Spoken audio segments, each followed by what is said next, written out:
Chapter 3. The Lawrence Boy. "Look," said Meg excitedly a day or two later. She waved a piece of paper at Joe. "An invitation to a New Year's party at Sally Gardner's house, and it's for both of us. Mother says we can go, but what shall we wear?" "Our best cotton dresses," said Joe, "because we haven't got anything else. Yours is as good as new, but mine has a burn and a hole in the back." "Then you must keep your back out of sight," said Meg. "I'll have a new ribbon for my hair, and my new slippers, and my gloves are all right." "Mine are stained, so I'll have to go without." "You must wear gloves to a dance, Joe," cried Meg. "Then we'll each wear one good one and carry a bad one," said Joe. Meg looked worried. "All right, but you will behave nicely, won't you? Don't stare, or put your hands behind your back." On New Year's Eve, the two younger sisters watched the two older girls get ready for the party. There was a lot of running up and down, and laughing and talking. Meg wanted some curls around her face, so Joe began to work on the papered ends of Meg's hair with a pair of hot tongs. "Should they smoke like that?" asked Beth. "It's the wetness drying," said Joe. "What a strange burning smell," said Amy. "I'll take the papers off now," said Joe, "and you'll see lots of little curls." She took the papers off, and to her horror, the burnt hair came off with them. "Oh, oh, what have you done to my hair?" cried Meg. "I always get things wrong," said Joe unhappily. "I'm so sorry. I suppose the tongs were too hot."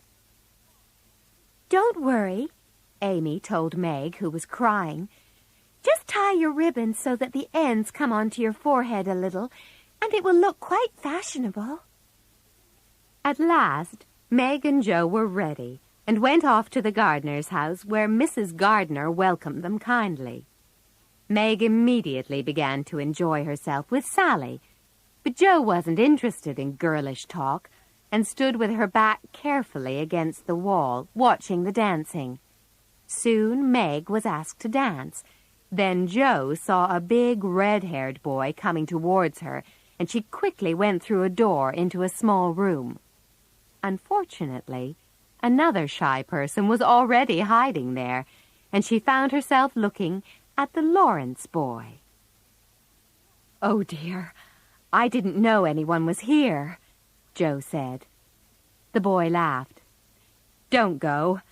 I came in here because I don't know any people, but I think I've seen you before," he said. "You live near us, don't you?"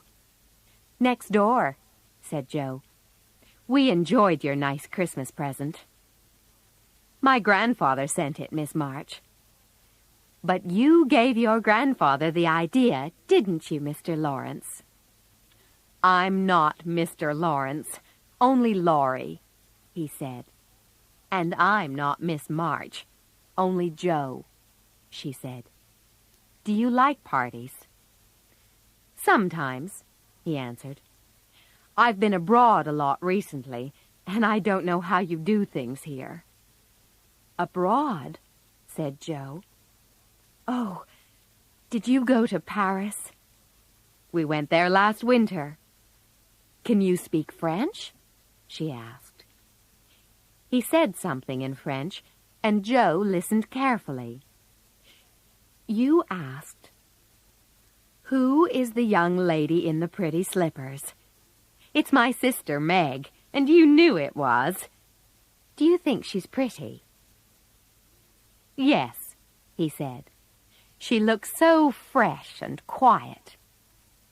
This pleased Joe very much, and soon the two of them were talking easily, like old friends. "I hear you're always studying hard," said Joe. Are you going to college soon?" "Not for a year or two," he said. "I'm 16 next month, and I won't go before I'm 17. "I wish I was going to college," said Joe. "I hate even the idea of it," said Laurie. Joe wanted to know why, but he looked so serious that instead of asking, she said, "Why don't you go and dance?" "I will if you'll come too," he answered. "I can't because—" Joe stopped. "Because what?" "You won't tell?" "Never." "I've a bad habit of standing near a fire, and I burn my dresses," said Joe.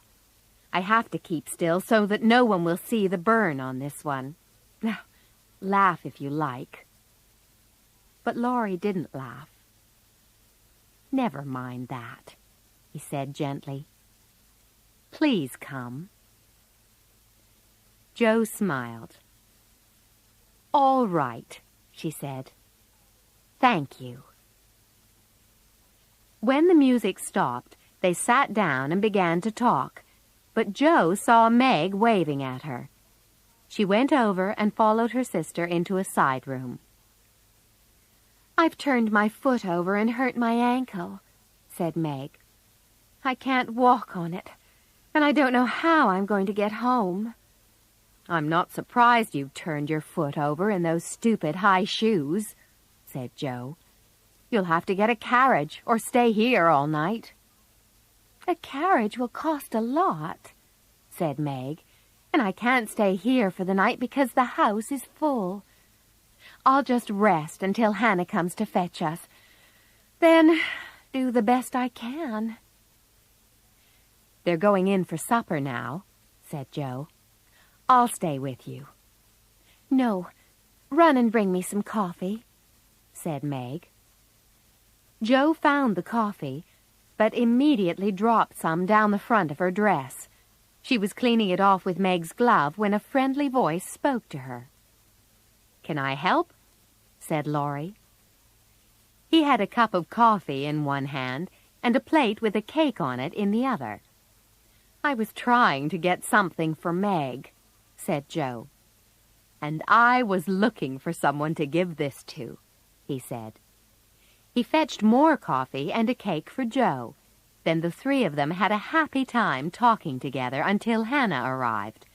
Meg completely forgot about her foot and stood up quickly. She cried out with pain, and when Laurie saw that she could not walk, he immediately offered to take them home in his grandfather's carriage. "But you can't want to go home yet," said Joe. "I always go early," said Laurie. He sat with the driver, and the two girls sat with Hannah inside the carriage and talked excitedly about the party. "I had a wonderful time. Did you?" said Joe. "Yes, until I hurt myself," said Meg. "Sally's friend, Annie Moffat, has asked me to go and stay with her for a week in the spring when Sally does." Joe told Meg her adventures, and then they were home. They thanked Laurie and went quietly into the house, hoping to wake no one. But as soon as they opened their bedroom door, two little voices cried out, "Tell us about the party! Tell us about the party!"